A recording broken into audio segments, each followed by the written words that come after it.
Welcome to our channel. If you want to enable TalkBack on your Android device, follow this full tutorial to turn on the built-in screen reader. Step 1. Open the Settings app on your Android device by tapping the gear icon. Step 2. Scroll down and tap on Accessibility to view all accessibility features available on your device. Step 3. Look for TalkBack under the screen reader section and tap on it. Step 4. Toggle the switch at the top of the screen to turn TalkBack on. Step 5. Read the pop-up message explaining what TalkBack does and how it changes the way you interact with your phone. Step 6.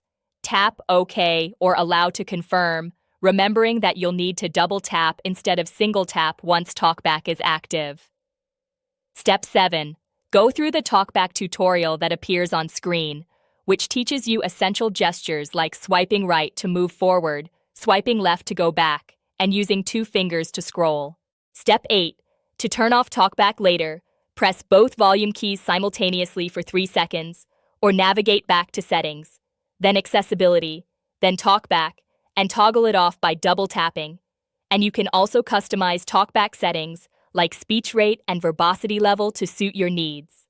Don't forget to like this video and subscribe to our channel.